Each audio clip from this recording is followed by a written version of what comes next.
Vamos a hablar de un tema muy interesante, pero a la vez complejo. Estamos hablando del tema la dictadura de Antonio López de Santa Anna, que ocurrió en los años 1853 a 1855. Voy a analizar una pregunta, la cual yo hice, y de cuál voy a dar contestación respaldada por el libro que se llama Historia de México, el cual es este, y lo saqué de la biblioteca de la universidad. Eh, eh, Igual que el tema que les voy a hablar está en las páginas de la 185 a la 190. Y la pregunta es la siguiente, que es, ¿cuál fue el impacto que generó la dictadura de Antonio López de Santa Anna y en la economía, política y en la sociedad mexicana? ¿Y cuál fue el papel de los sectores conservadores en su establecimiento y en su caída?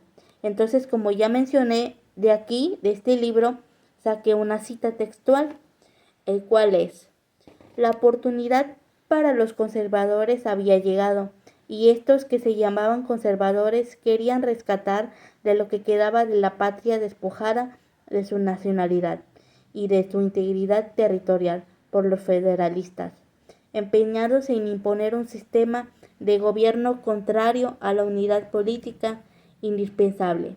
Esto fue escrito por Hugo Besser 2010 en la página 186. Entonces voy a dar respuesta a la pregunta. En la dictadura de Antonio López de Santa Anna ocurrieron muchos sucesos que fueron muy polémicos en esa época. ¿Por qué? Porque en esta dictadura fue más un régimen que fue instaurado, o sea, no fue elegido, fue instaurado.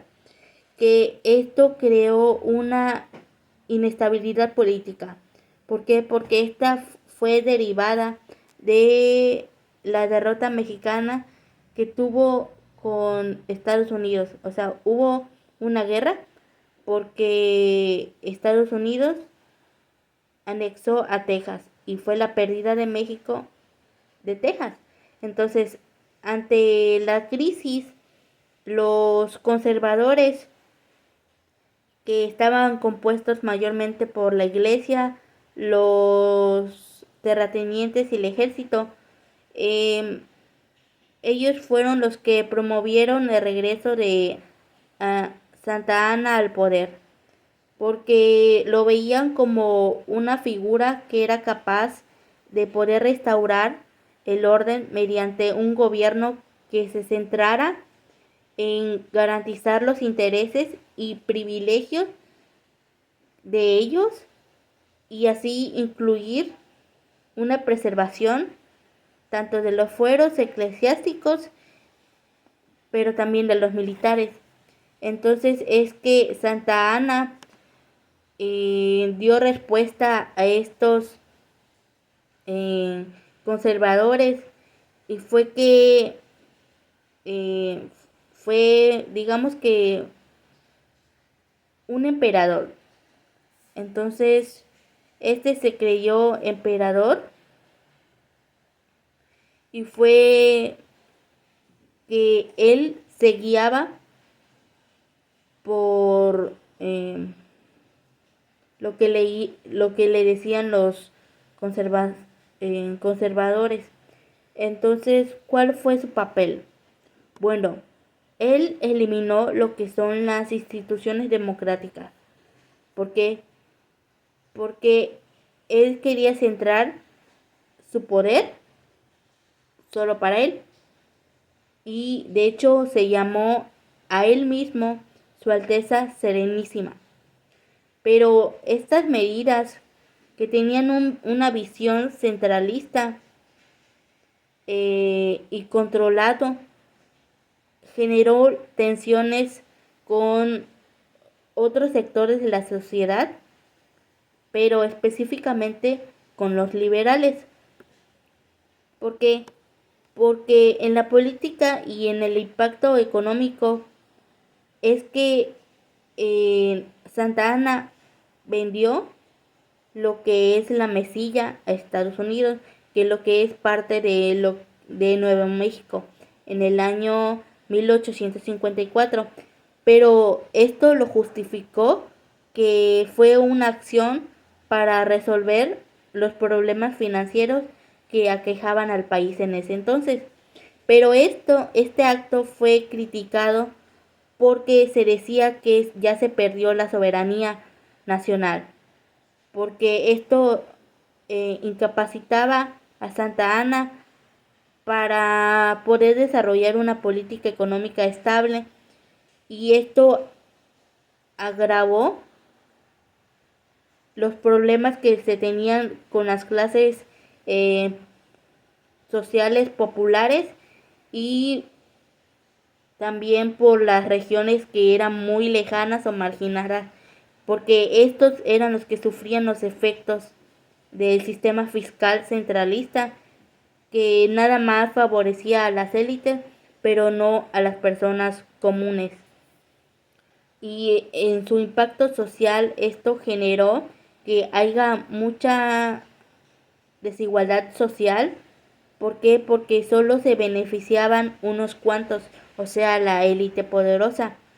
Y hubo muchas protestas y demandas regionales, porque a esto se debilitó el poder de las autonomías locales, y los grupos campesinos e indígenas, eh, digamos que generó en ellos una creciente eh, idealización, o sea, una ideología liberal. Y fue que por todo este problema hubo una revolución que se llamó la Revolución de Ayutla, que en esta revolución se derrocó o se desterró más bien a Santa Anna, o sea, Antonio López de Santa Anna, en el año 1855. Entonces, como tal, es que al tener un gobierno centralista, eh, solo se centraba en beneficiar a las élites poderosas y no darle como un apoyo y sustento a las personas de un nivel socioeconómico bajo. Entonces esto provocó que las ideas liberales fueran más fuertes que las conservadoras, y por ello fue que la caída de este gobierno centralista fue absoluta, y fue que eh, se viera la necesidad de tener unos modelos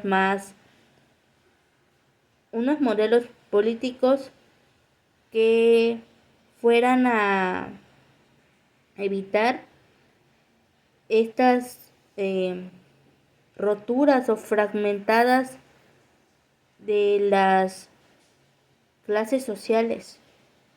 Sería todo. Gracias.